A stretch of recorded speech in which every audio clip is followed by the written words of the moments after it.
Hi, everybody. Kristina Podnar here. I'm a Senior Policy Director at the Data and Trust Alliance. And it's not lost on me that you're all in Reston today because I normally am in Ashburn. And instead, I'm at the Yale campus today because we're doing the Responsible AI in Global Business Conference, which seems like a timely topic given everything else we're going to be talking about today around data provenance standards. I've been at the Alliance and the lead for several years now.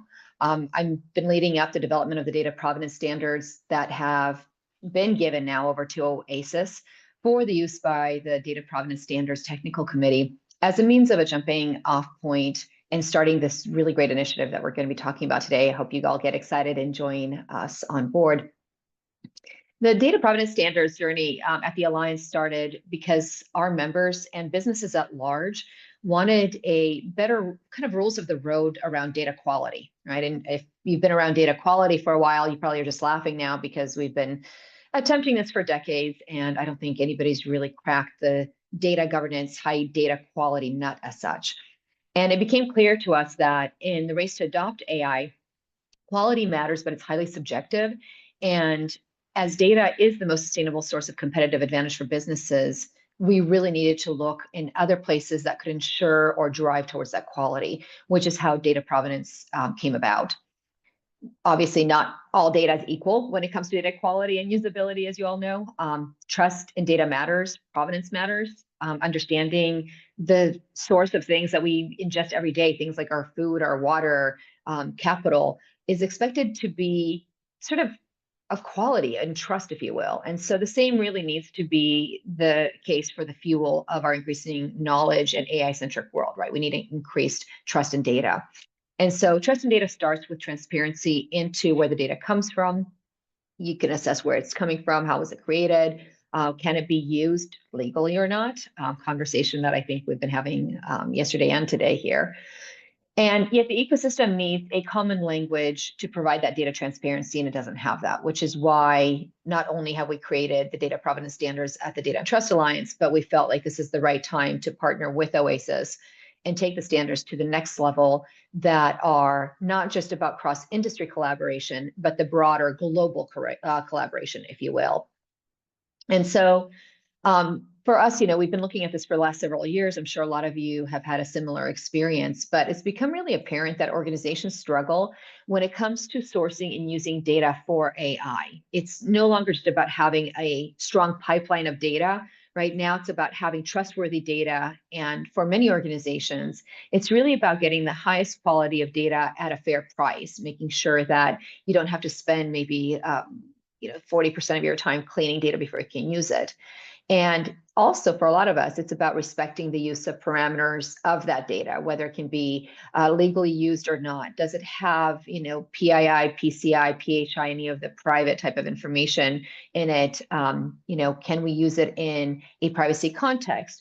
Or simply even understanding whether the data that we're acquiring is fit for purpose and is it aligned to our internal use cases? And so for us at the Alliance, with 19 companies in tow, we said, yes, we definitely need data provenance standards. And then as we started talking with OASIS and more OASIS members, we said, yes, not only is data provenance necessary, and not only do we need standards, but we need a way to establish the criteria for documenting the origin and the life cycle of the data, which also includes a lot of that data that is collected, how it can be used, should it be used. And then from that perspective, transparency can be given to individual organizations. You can decide whether or not something should be trusted or not based on your specific perspective. And not only will that drive trust, but it'll actually drive quality, we believe, as a result. Because the more we can actually dive into data before it's procured, before it's brought in-house, or maybe handed off between teams, the more we can understand, are we driving towards accuracy and reliability and trustworthiness around data? And alternatively, rejecting that data, or as I've said previously, even being in a position where maybe you pay less for data because it just isn't up to par and you're going to have to do some work on it before you use it. So we see this as a solution for a lot of the challenges that businesses have been voicing over the last few years. And we haven't seen anybody come up with really good solutions, which is why we said, let's do this. The moment is now and the time is right.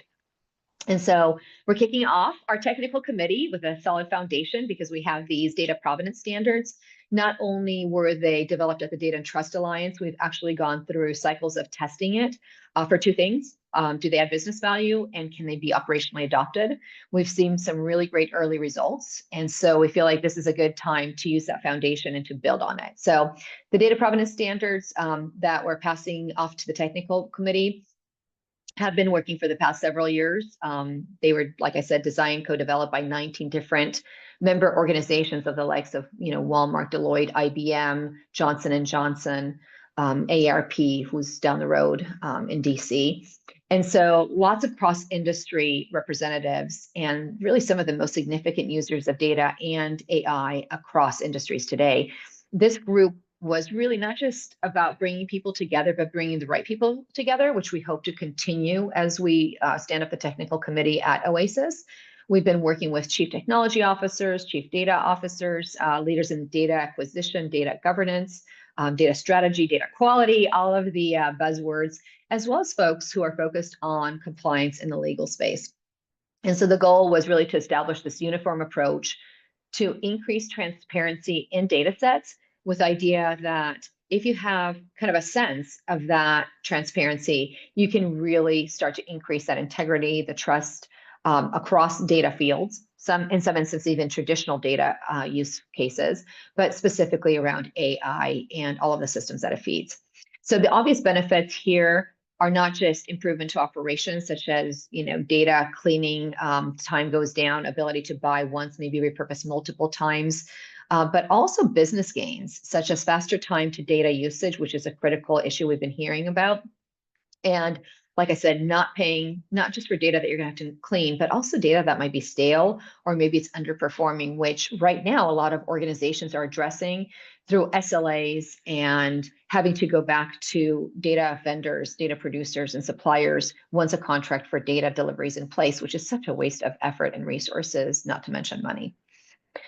So obviously, we're very excited about this because we believe that having the proof points to date at the Data and Trust Alliance and a baseline, a solid base, if you will help propel the work of the technical committee, which is really to develop these cross-industry standards for data provenance and the metadata tagging that sits underneath them, and also to ensure that in addition to having the standards and the metadata, that we actually scope and talk about things like, how do you actually implement this? What are the guidelines, the schemas, the lifecycle management, the tools, the automated tools, all of the other complementary components that we need in order to make this be fully adoptable across the entire ecosystem.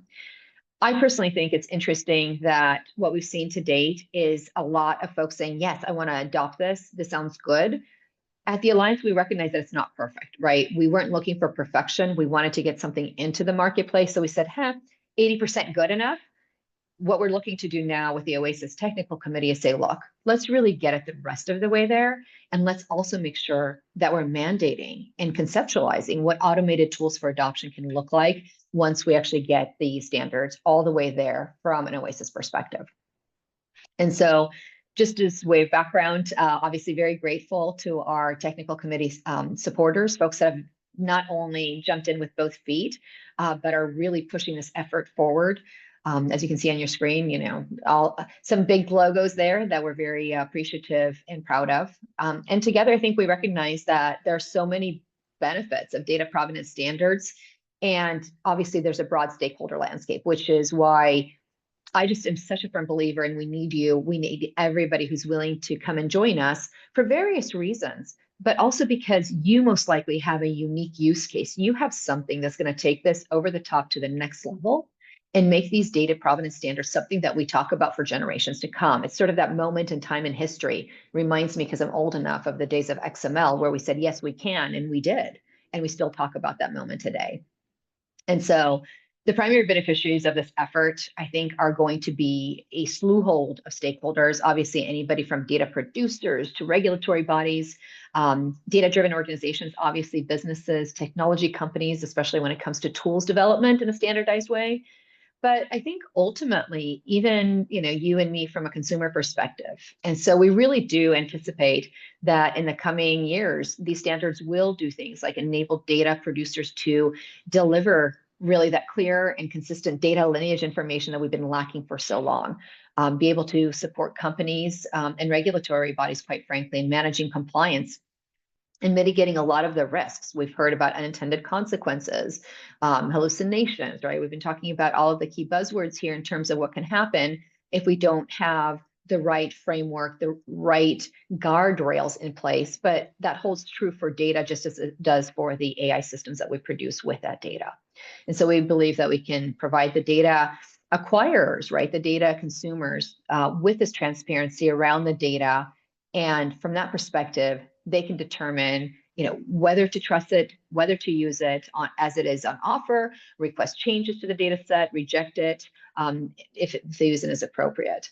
And then, of course, we do anticipate as well that the standards will end up helping us really just create a better marketplace for data, right? I think just as much as we talk about like, hey, sometimes governance and guardrails can be limiting, these standards could actually help us fuel the future marketplace for data and trusted data and make it so that it's easier to trade and barter, acquire, sell, monetize data in a way that's transparent and actually makes sense. And so lots of key stakeholders, I think, and a lot of potential here. We're super excited if you can't tell by my voice. And I'm hoping that you'll jump on today and join this effort. As I've said, across industries, we're seeing a rise in urgency. You know this just as well as I do. And so trust is really where it all comes down to. How's data modified, shared, ultimately how it's used? Do you have a license for that data that you're about to use? Is there a copyright to it? Can you own the output? Or not? All questions that I see businesses asking over and over again, and yet folks don't have an answer. And so this is the toolkit that will help us, whether you're working in finance or healthcare, supply chains, AI. Basically, we're getting to the point where provenance is no longer just a nice to have. It's a foundation to trust and compliance and to that operational integrity. And so this is the challenge, right? Having that common framework, defining the track provenance consistently across different systems, architecture sectors. It seems, if I say it fast, it sounds easier. It'll be a little bit of a road and a travel and a journey, but the result will be that organizations that are looking to solve this in silos, often trying to reinvent the wheel, will have a way of creating frictionless, decreased risk, more efficient ways of processing data going forward. And so committee is getting started. We'll be doing our first meeting on April 8th, and we're about to change the entire landscape. We're obviously developing this cross-industry set of standards to define what provenance is, really looking at the pedigree, the lineage, what should that look like, along with the practical tools and schemas to manage that metadata from creation all the way to transmission through to retirement as appropriate. And obviously, we're looking to embed context as well, because that matters, which is where a lot of your use cases would be really helpful. Understanding things like, what are your biggest challenges around geolocation? Maybe political and organizational boundaries, person-based insights. Like I said earlier, things like PII, PCI. Have you applied privacy-enhancing technologies or techniques? Lots of conversations to be had, lots of use cases to be incorporated here. And I think that this is the moment to stand up and join the cause, if you will. So not only is this an opportunity to join the technical committee, because we have a really great mandate, but we also have so much good work at the foundation already. It's a good runway, but it's a runway that we plan to build onto so that we can kind of have that, if it's a house on top of a foundation, not only do we get the house we all really want, we also get the automatic garage door opener, and you get to choose the type of windows you're going to have. And so this is that moment to jump on and join the cause and become a member. What we're actually going to be building together, if you do come on board, is a key question. Obviously, why is this supposed to be impactful? Why is this supposed to be practical at the end of the day? This committee isn't just about creating another set of theoretical standards. We've proven that already. Like, our commitment is there. And I think every sponsor around the table has said this to us as we've talked about these standards is, no, it can't just be theory. It's not good for academic exercise. we actually are committing to producing this tangible, implementable specifications that can be adopted and scaled across industries. Like, we just need this now. We needed it actually yesterday, but now would be good too.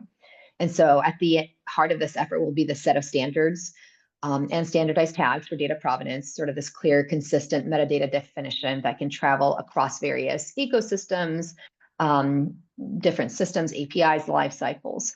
But we also know that the standards are only as valuable as their usability. So again, very focused on, alongside the specifications, what does practical guidance look like and what type of tools do we need? And so, yes, documentation is in scope, glossaries are in scope, because every single time we say provenance, people look at me sideways and go, what do you mean by provenance? So I think we're really talking about getting foundational with this and giving ourselves a toolkit that is going to scale and propel us forward, both in terms of, yes, compliance, but creating what I call a framework so that we can have freedom within the framework, right? If we know what our framework looks like and we can all speak the same language, we all understand what the boundaries are, we all understand the rules of the framework, what we can do is go crazy and do really cool stuff and innovate and create within that framework, knowing that it's going to be interoperable, it's going to be safe, it's not going to do crazy things. And so at the end of the day, we're focused on things like enabling innovation, enabling automation. And that means having these guidelines that integrate into tools that are practical and that really help organizations manage provenance at scale without adding friction to their workflows, which I think is critical. Lots of room in terms of our deliverables. So as the committee evolves, we will see what the outputs evolve to as well. We're responding to the emerging needs, and AI certainly is an evolving space by the day and month, not just year anymore. So that might be building things like reference implementations, publishing case studies, or crafting interoperability frameworks. But I would emphasize that we also have a lot of that. There's actually a GitHub with sample JSON code out there. We have case studies around how the standards have been tested and deployed in production to date. So there's a lot of work already, and looking just to use that momentum and push along to the next level now. So ultimately, our goal is to make data provenance not just technically sound, but operationally useful. Like I said, it's about helping organizations not only prove where their data comes from, but to really build trust into every stage of the life cycle and make sure that there's visibility, transparency, and trust across the data ecosystem. So I hope you'll join us in shaping these tools and frameworks that are so foundational to the future of trustworthy data system. Please take a look at the Technical Committee Charter. Feel free to reach out. There's lots of resources out there. Happy to point you to them, the journey that's been taken on to date, and certainly would love to be able to continue the conversation with you as we progress. So thanks everybody for having me today, and just mark your calendars for April 8th to join us as we kick off this industry-changing initiative. Again, setting the stage for everyone, this is a brand new organization. You get in on the ground floor, but it's also based on a lot of the existing work. So my question is going to be on some of the, obviously the new tech. TC hasn't done it, but you sort of have faith in everything you've done. So the data provenance, particularly for the AI need, is a moving target. So if the training data is static, I understand how to, well, I don't understand how, but I see it's a tractable problem you could handle for the data provenance. How do you plan to handle the provenance for basically machine learning algorithms that are running on the data that's changing all the time? Yeah, absolutely great question. And what we've actually seen is use cases where that can actually be done at scale, but also with limitations, right? Somebody asked me the other day, how are we going to tag all the data on the internet? And I started laughing. I'm like, that's not really the goal, nor do I ever believe that we could do that. So there are limitations to the data provenance standards. But when we look at folks who are building out large foundation models and looking at the evolving data and the feedback loop, for example, IBM with their case study actually proved that these standards can scale and they can be deployed in a production environment, even with data that's changing continuously. But in order to make that viable and to make that work, we need those automated tool sets, and that's something that we're lacking today. And so this is why it's a big call to the industry and to all of you. Thank you. Question from the back. Just real quick, I'm wondering if your work will be applicable, because I talked to a lot of customers. One of the biggest problems with deploying AI systems is a lack of understanding of the unstructured data that they'd like to feed into these systems, say through a RAG or some other mechanism, right? So this is databases and data sets that have never been exploited previously because there was no mechanism to do so. And so I'm curious if what you're creating here would be applicable to them so that they can apply some sort of automated system to tag that data, understand the authorization mechanisms they should put in front of that data. I'd love to see that. Yes, absolutely. And I would encourage you to take a look at the IBM case study that started to look at just at that. And if you need a link, I'm happy to provide it after this call to be shared around. But basically, just really quickly, IBM is looking at structured, unstructured, different types of data and feeding that data into their foundation model. What they did is tested the data provenance standards in context of their global governance team that looks and assesses data, whether it's fit for purpose or not. And what they found is when they actually push the data provenance standards into their governance mix, they actually saw a 58% efficiency gain for third-party data, 62% efficiency gain for internal IBM process data. And so fundamentally, I think that you do have that already starting to be demonstrated. And I think we just are going to see more of that to come. But absolutely, it has to be at scale. It has to be for mixed use. And that's part of what the standards were built around. We started off with like a crazy number of use cases. I think we started with 24 use cases within the Alliance. Then we went to over 50 organizations outside of the Alliance. We announced this effort in the New York Times and invited feedback and use cases from the public. And then fed all of that into the last 3 rounds of the standards development before we called it a baseline. So it's not by all means perfect. There's a lot of work to be done, and it is a moving target, as mentioned. But fundamentally, we're seeing huge value in the standards already. And so I think it's just literally, it's an easy target in a way, right? The bar's so low right now that this is really helpful. Thank you. Thank you very much, Kristina. Thank you.